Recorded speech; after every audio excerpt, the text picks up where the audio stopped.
All right, guys, so I'm going to be honest with you. Our time is ending. And not mean your time, but the season, the time with fall, it's coming to an end. Anyways, here we are back for the second lesson for forgiveness. Now, one of the things that we touched on was the parable of the king forgiving his servant. He lent him $1 million. And when the guy came back, he pleaded and he asked for more time. And he said he'd pay, he'd find a way. But one of the things that was great about that we kind of see is the wisdom on the king. He knew that that guy was not going to be able to pay him back. So he had mercy on him. He knew that if he just forgave the money, it was nothing to him. He'd be okay. So he showed mercy and decided to forgive him of all that, which is really dope. One of the things that we learned from one of our other youth devotionals was holding a grudge, which that's what happens when you're angry at somebody and you hold a grudge.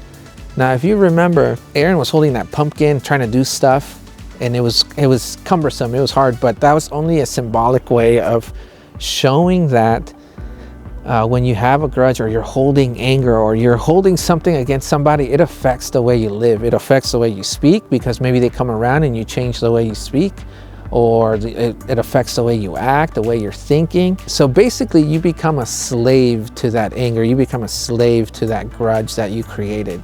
Now here's where it's really awesome. We learned that not only did Jesus pay our debt, right? Because our life, we were condemned to death, meaning that because of the sin we were born in, we're just guilty and we deserve death. That's the cost. But he forgave us, and it's really, really difficult sometimes to even understand that, because it's very easy to say, I didn't do anything. Why am I guilty of something that I didn't even do, right? So it's very easy to just kind of like ignore that, like, oh yeah, the Lord forgave me. But when you realize that, okay, I sin all the time and he's forgiving that debt, that there's this freedom that comes to you. So when you have that grudge, you're kind of putting, again, like something to hold you down, something to chain you down, and you become a slave to that. So when you forgive someone, that is another weapon given to you to remove those chains, to feel free, to know that, hey, I was forgiven. The Lord forgave this grand debt, and I should forgive someone too. Just like the king, he knew that person is not going to pay me back. So when we look back at something that happened to you, whatever that happened,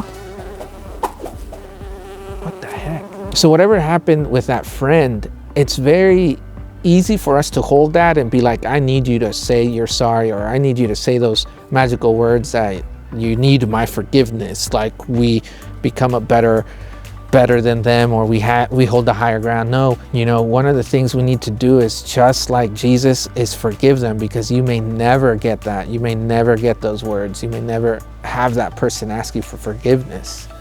And it's always great that we have that weapon per se to say, you know what, I'm just going to forgive that person. And I'm not saying like you walk up to that person randomly, like at McDonald's, and be like, you know what, so-and-so, I forgive you. And then you walk away. That's not the way. There's that phrase, kill him with kindness, meaning that even though something evil happened, you can use God's greatest command, which is love thy neighbor, by overcoming that. I hope this helps you understand, a little bit more about what forgiveness is and how it really is a weapon for us to overcome the enemy. The enemy's always going to put people in your way to kind of ruin your day, but when you have love as part of your weapon, and you can forgive people, and you can follow the Lord's command to love thy neighbor, you're going to have a great time in life. I hope this helps you. I hope you enjoy these lessons, and we really hope you can stick around and keep giving us feedback, keep watching these, let me know. So bye.